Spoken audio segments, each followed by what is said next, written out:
So welcome guys back to the second video where we're gonna continue from technical point of view of our CNN. But before starting with the technical aspects, let us discuss like where did this craze of CNN started from. So there used to be a competition known as ImageNet competition where you have to compete with architectures which can classify 1,000 different classes using a single architecture.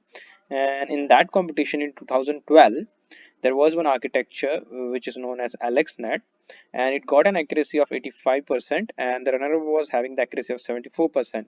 So yeah, you can see it has the accuracy which is like 10% above than the runner-up, and it was from there that this CNN architecture got so much huge fan base following.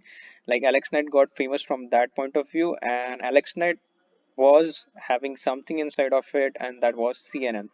So the heart of the AlexNet was CNN, and from there, the research work and all the academic researchers have been focused on this CNN architectures, and the study has been going on still now. So yeah, it started from there, and okay, let's take out the second thing which you might be that might be hindering you out. So some of you might be from ANN, like you have started with the artificial neural network and now you are into CNN. So you might ask that whether this task can be done using ANNs. So yeah, some of the tasks like classification, I have myself seen that can be done using artificial neural networks.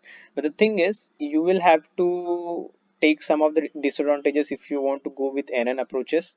Like if you want to feed your data to ANN, you can't feed it 2D, you will have to provide it with 1D.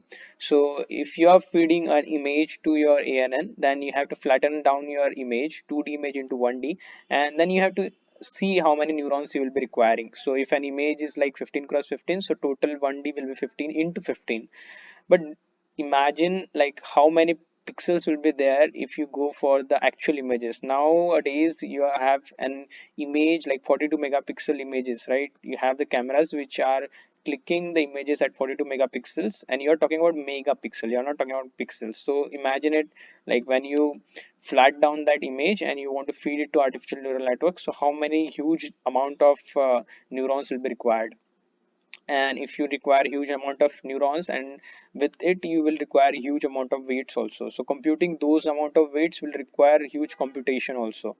So that can be saved using CNN. Here you have the option that is shared weight parameters, so that you will see. Second thing that you can notice here is when you flat down your image, it will be losing your spatial features. So looking at the image, you can say the ear is having different shape than eyebrows, right? Eyebrows have different shape, and there are other features which make sense to see in 2D phase. You can't go for 1D directly. If you flatten it down into 1D, you will be losing that spatial features that can make sense sometimes. So that is one of the disadvantage when you go for ANN. Next thing is, in our coming video lectures, we'll be looking for the flow and technicality behind CNN architecture, basic CNN architecture. So here I have summarized it. You can see we'll be having an input. We'll be having a step which is known as convolution. After that, we'll be having a polling stage also. And here we haven't written, but we'll be having a ReLU stage also. And after that, we have our normal ANN architecture. So this is it what we want to study now for the lectures. I hope the two questions that might be more asked in comment section are answered before only in our second video. And let's proceed with the other concepts in our further videos.